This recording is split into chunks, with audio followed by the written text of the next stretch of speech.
নমস্কাৰ সাংবাদিক বন্ধুসকল আজি আমি এই সুন্দৰ পুৱাটো আপোনালোকক ইয়াতে আমন্ত্ৰণ জনাইছোঁ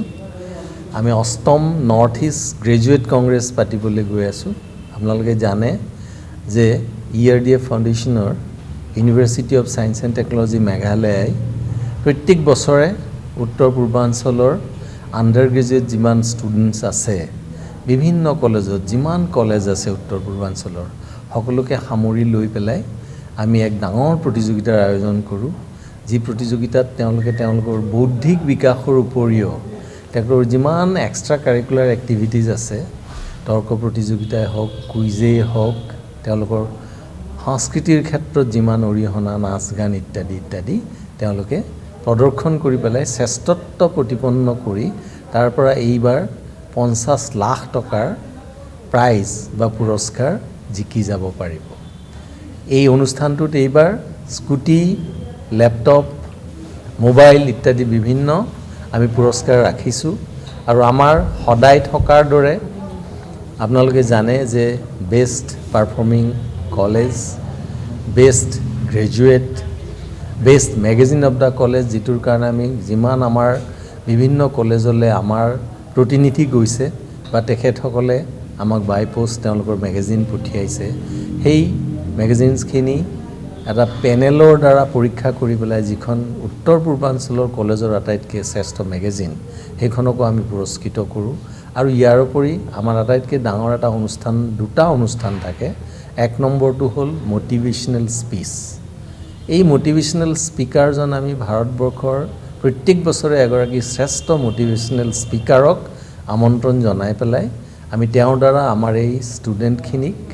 মটিভেশ্যনেল স্পীচ দিয়াৰ ব্যৱস্থা কৰোঁ যিটো তেওঁলোকৰ জীৱনত সুদূৰ প্ৰসাৰী হয় আৰু তেওঁলোকৰ জীৱনৰ গতি নিৰ্ণায়ক ভূমিকা গ্ৰহণ কৰে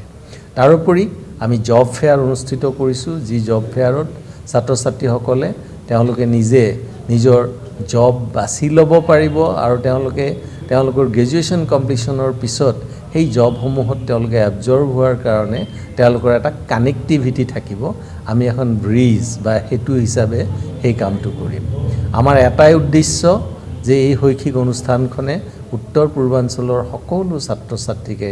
সামৰি তেওঁলোকক যাতে আমি এটা প্লেটফৰ্ম দিব পাৰোঁ এখন মঞ্চ দিব পাৰোঁ যি মঞ্চৰ পৰা নিজৰ সুপ্ত প্ৰতিভা বিকাশ কৰি তেওঁলোকে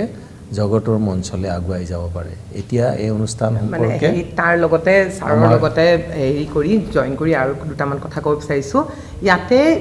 যিকোনো কলেজ নৰ্থ ইষ্টৰ যিকোনো কলেজে পাৰ্টিচিপেট কৰিব পাৰে নট অনলি এইবাৰ আমি কলেজৰ লগতে ইণ্ডিভিজুৱেল ষ্টুডেণ্টছো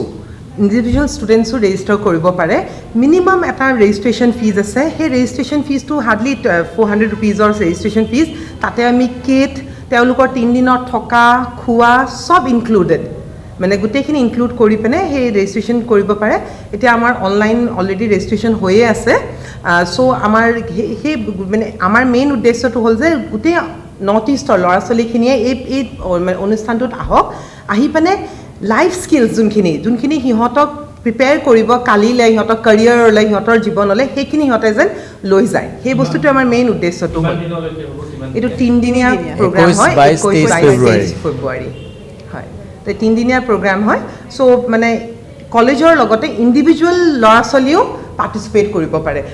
ঋষি আমাৰ অনলাইন হেৰিটো অনলাইন ৰেজিষ্ট্ৰেশ্যন অলৰেডি ওপেন হৈ গৈছে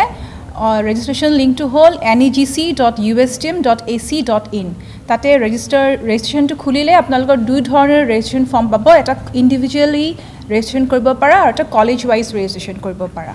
চ' আমি মানে সকলো ল'ৰা ছোৱালীকে নিমন্ত্ৰণ কৰিব বিচাৰিছোঁ যে আহক সিহঁতো এটা বহুত বস্তু শিকিব আৰু মানে এনেকুৱা এটা প্লেটফৰ্ম ইউজুৱেলি নাপায় আমি ইউজুৱেলি যোৱা বছৰো আমাৰ 10,000তকৈ বেছি ষ্টুডেণ্টছ হৈছে চ' এইবাৰো মানে আমি আশা কৰোঁ তাতকৈ বেছি ষ্টুডেণ্টছ হৈছে